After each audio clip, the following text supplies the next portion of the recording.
This is what our roads look like when speed for vehicles gets prioritized ahead of safety for everyone. This is because it's impossible to prioritize both safety and keeping cars moving quickly outside of limited access roads like interstates and freeways. On every other street in mixed-use environments where there are turns, curb cuts, and people walking, biking, or otherwise getting around outside of a car, safety and speed are fundamentally incompatible goals. Over the last decade, we have seen a shocking rise of people being struck and killed while walking. By the end of the decade, these deaths had reached record highs not seen since this guy was president. And then our streets got even more deadly in 2020 and 2021 during the pandemic. One reason for that is that as congestion disappeared, speeds actually increased. And as the speed of vehicles increases, so does the likelihood that a person struck while walking will be killed instead of injured.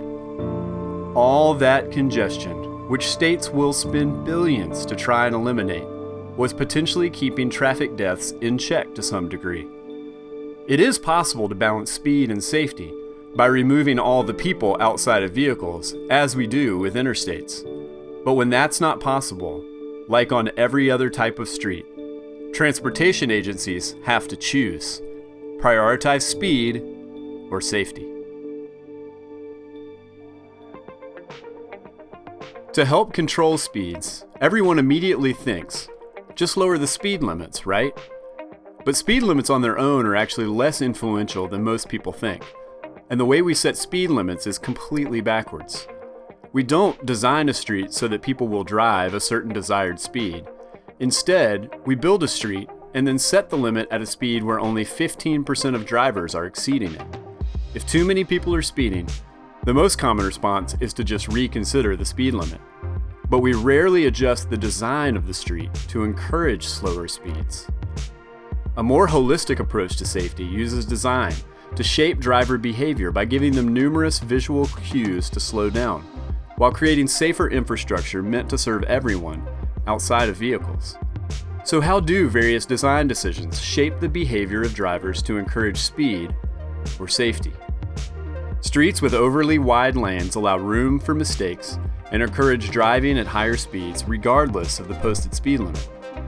This is so intuitive, we may not realize it. All of us who drive have, at some point, realized in a moment of panic that we're exceeding the speed limit without ever intending to. And it probably happened on a road like this, where wide lanes send unspoken but powerful cues to drivers that these roads are built for speed, even though they may have sidewalks and shops along it, as well as other streets connecting to it. Narrower travel lanes naturally slow traffic by creating a sense of enclosure and requiring drivers to be more careful and attentive, regardless of the speed limit. Adding streetscaping, trees, parked cars, or other similar elements gives drivers a cue to slow down and pay attention. Intersections are where the vast majority of traffic crashes occur, but all intersections are not created equally.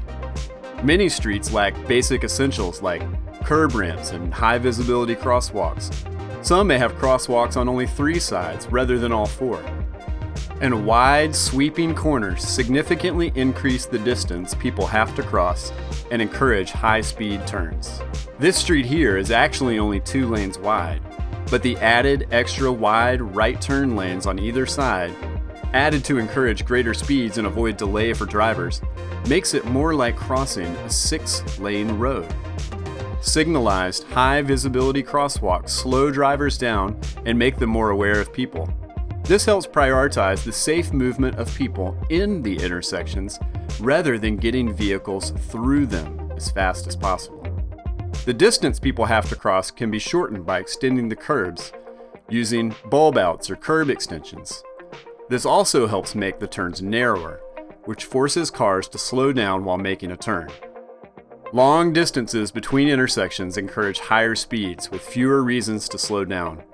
While this street sends a clear message to a driver that this road is meant for speed and there are few surprises to worry about, there's nothing to signal to a driver that a pedestrian might cross the street here, even though in many states, any junction with another street like this one is considered a legal intersection, even if it's unmarked. We are putting drivers in terrible positions with designs like these and setting them up to fail. This is not an interstate, but every visual cue and design decision communicates that speed is the goal, and they don't need to worry about people or conflicts. In addition, they also leave people walking with a terrible choice. They can cross in the middle of a block between two destinations, perhaps unsafely, though often legally, or they might have to spend 20 minutes walking to reach something that's right across the street. That's the choice this mother had to make while trying to get her son to school, right across this same street. Keep in mind that states will spend millions or billions just to shave 1 or 2 minutes off the average car commute. The intersection 10 minutes away from that mom does have crosswalks, but it was never designed to prioritize the safety of people like her and her son. Not with double left turn lanes to maximize vehicle throughput, and 2 slip lanes, and 2 gently rounded corners to allow drivers to make right turns right through crosswalks without ever slowing down.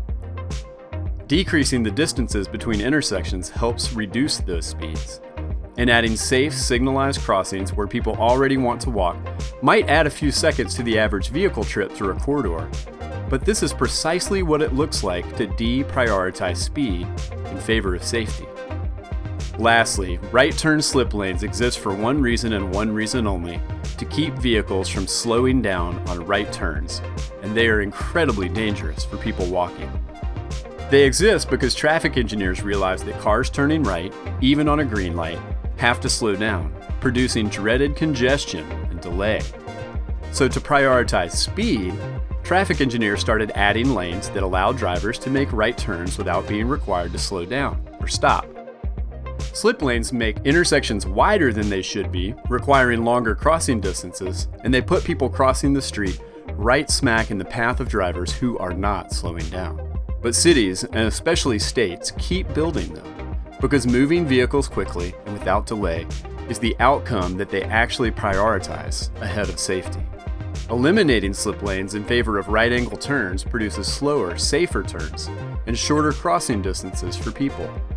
Removing them can also create new space for people walking, or even sidewalk cafes or other businesses. This slip lane in Arlington, Virginia made it possible for drivers to take a right turn at full speed right through a crosswalk into this residential neighborhood. It's still not perfect, but with some simple changes, the crosswalk was moved, the lanes were narrowed, and the slip lane was eliminated to make turns slower and people much safer. Our goal with street design should be to make dangerous behavior difficult and safe behavior easy. Designing roads to be safer and slower by design also reduces the need to rely exclusively on law enforcement, which not only saves money, but also prevents potentially deadly encounters with police for Black and brown people.